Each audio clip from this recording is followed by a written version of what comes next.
A few weeks ago, I started a new type of genre of videos on my channel. It involves me talking about various subjects about CEC and the CEC fandom. Luckily, the video got good ratings from lots of different fans in the fandom, meaning that you guys would like to see more of these videos. Before I begin with this video, please like this video. The number of likes I get determines if I create more videos like these.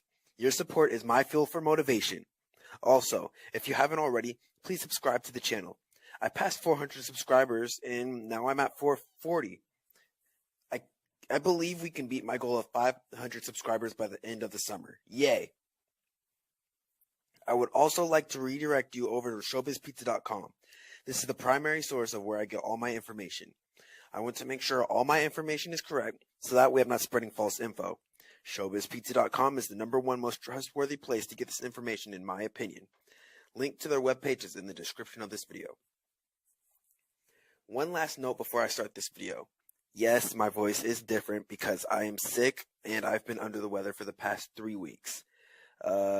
There's something wrong with my throat and I haven't had time to go see a doctor. So I'm just going to sleep it off, hopefully.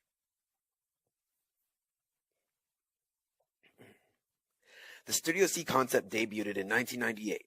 CEC wanted to downsize the show and make it more interactive and less costly. The main purpose for Studio C was to make it feel like the audience was experiencing real late night TV talk show. It had features like a desk, interactive control panel, and a working blue screen and a camera that put you on the TV monitors with Chucky. It made you feel like you were in a real TV studio, given the name Studio C. However, there were huge changes made to the concept that don't apply today in 2017. Many things from 1997 have been completely phased out and haven't been seen for years. The following video is what I believe is ruining Studio C. The decision had been previously made to maintain a solid focus on Chucky and phase out the rest of the characters, thus the single character animatronic. However, when Jeremy Blato was made the director of entertainment of Department 18, it was decided that shows should include bigger roles for the rest of the characters. Since having a 5-character Studio C would be way too expensive, CEC Entertainment decided to have puppet versions of the co-stars and have them on the monitors along with the video footage. When Studio C first debuted, many things have been altered that are worth noting. They had their own shows that 3 stages and Cyberamic stages didn't receive. This means CEC had to produce 2 different shows at the same time, but we'll come back to this later. The only problem with that is that it wouldn't really work out for one big reason. They suddenly had the big plan to remove all existing stages from their 350 plus restaurants and put in a very expensive and high-tech show in every one of those locations.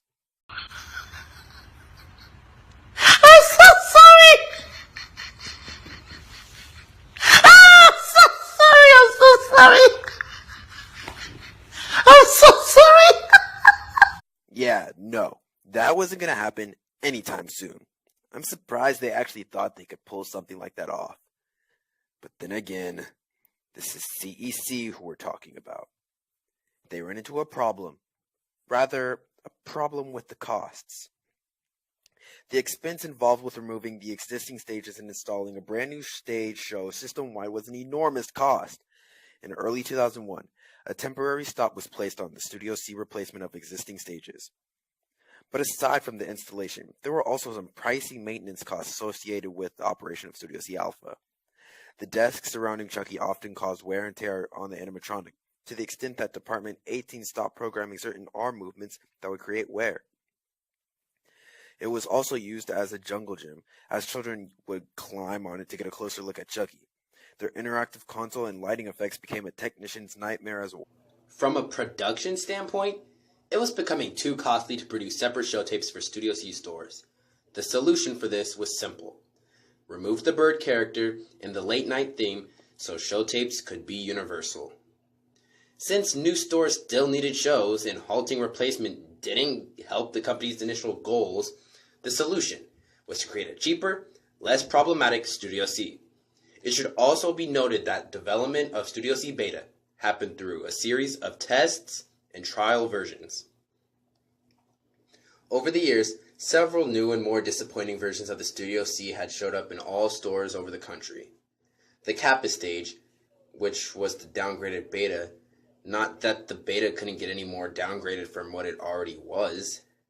The Studio C Kappa featured a 16-movement Chucky on a cramped stage next to a wall. 3 TVs above the stretched blue screen.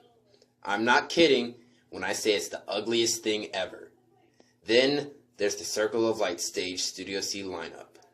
This almost completely changes the look of the Studio C.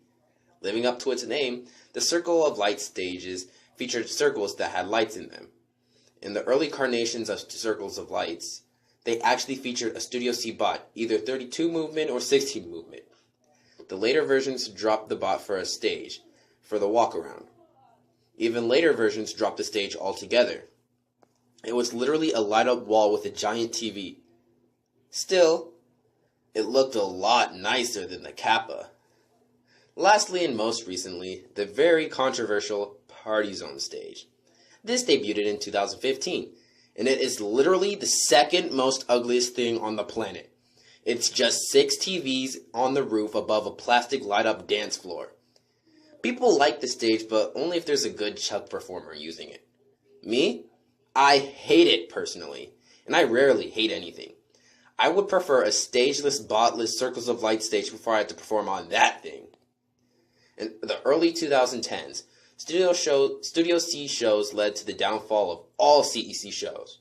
The animated Chucks at this point were only using half of the movements that they came equipped with, and the lights weren't programmed to their full potential, only being flashed on and off. It was practically just random movements with synchronized mouth movements. As stated before, they stopped programming some movements due to wear and tear, but some is definitely different than most. At this point, only about half of the movements on the 32 movement animated Chuck were programmed. It was practically the 16 movement bot now. Man, those things look so ugly. Either they're in perfect condition or they're in perfect condition for the trash can. Just take a look at Lima, Ohio's beta. His ear can touch his forehead. You might as well slap a Cyberamic Chucky on all Studio C betas and Kappas and they would look 10 times nicer than what's already there. In 2016, we saw a revival of programmed Studio Cs. For our alphas and early betas at least. This programming that we saw was new, bold, sharp. It was fresh. We had hope in CEC until it wasn't so new. It got boring after a long time. CEC started using new movements, but they got overplayed very fast. Every 5 seconds a head tilt, eyelid raise whenever Chuck's voice raises, foot tap the whole song. At this point again, CEC was only using about 3/5 of Chuck's movements. They weren't using them to his best potential like they used to. I'm not even talking about arm movements, the movements that cause the wear and tear. I'm talking about wrist movements. Why couldn't they just program those? Those didn't create wear and tear. They programmed them before. And what if they were to keep the arm movements? CEC stopped producing the alpha in favor of the beta. If it were me, I would have kept the alpha, just take away some expensive features and some features like, I don't know, maybe his desk. Now, they aren't using him to his best potential because of a couple hundred stages that don't apply to all stages. And that is personally what I believe is ruining Studio C. It's CEC. They wanted to try something new, and it totally failed. They wanted to jump out of the box and try something no one has ever done before. They bit off more than they could chew. They weren't prepared for a change this huge, just like they weren't prepared for the Rockstar revamp. Am I saying that change is bad? Of course not. Change is awesome when it's done the right way. But when this compares to this, it's time to stop! It's time to stop, okay? No more! Where the fuck are your parents? Who are your parents? I'm gonna call Child Protective Services. It's time to stop! please be sure to give this video a thumbs up. A lot of you guys disliked my last videos and I didn't really know why. If you didn't like my video, please let me know why. Is it something I can improve? Did I get some of my facts wrong? Don't leave me guessing! Subscribe! Leave your video suggestions in the comments below.